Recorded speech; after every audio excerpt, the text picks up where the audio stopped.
Mummy যাবেন নাকি mummy? হ্যাঁ যাবো, বলেন কোথায় যাবেন? আপনি রিক্সায় যে কোনো জায়গায় যাওয়া যায়, আপনি যেখানে নিয়ে যাবেন আজকে আমি হেই নিয়ে যাবো।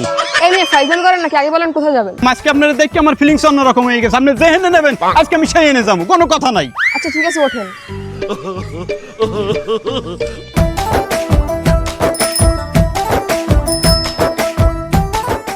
এই সাতক্ষীরা কালীগঞ্জ শ্যামনগর, এই সাতক্ষীরা কালীগঞ্জ শ্যামনগর, এই ওঠেন, ওঠেন। এই সাতক্ষীরা কালীগঞ্জ, আসেন আসেন।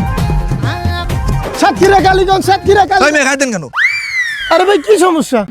আমার শরীর আমার সিদ্ধান্ত, আপনি গায়ে দেন কি? সুন্দর ছেলে দেখলেই গায়ে দিতে ইচ্ছে করে। দূর মেয়ে যাবোই না আপনার গায়ে। আরে তুমি সাতক্ষীরা কালীগঞ্জ শ্যামনগর, সাতক্ষীরা। আরে কি এমন হয়েছিল দেশে যে পুরুষের সকল কাজ এখন নারীরা করছে? চলুন দেখে আসি আসল কাহিনী। সারা দেশে চলছে নারীদের বুলডোজার আন্দোলন। তারা পুরুষের অধিকারকে গুড়িয়ে দিয়ে নিজেরাই অর্জন করে নিতে চায় পুরুষত্ব।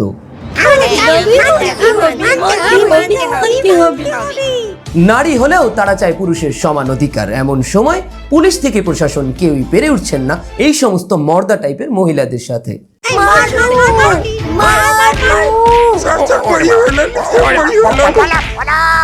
নানান রকম খাস বাংলার মুখ খারাপ এবং পাশাপাশি নিজেদের মধ্যে চুল টানাটানির মাধ্যমে তারা তাদের কর্মসূচিকে এগিয়ে নিয়ে যাচ্ছে।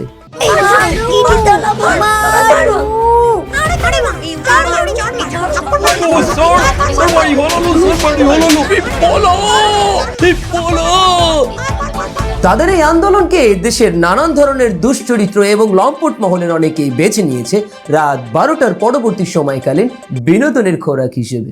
শেয়াল যেমন চায় মুরগির স্বাধীনতা, ঠিক একই রকম ভাবে দেশের নানা ধরনের লম্পট ও দুশ্চরিত্র মহলও চায় নারীদের মধ্যকার এই সমস্ত অযৌক্তিক দাবিগুলোকে মেনে নিতে।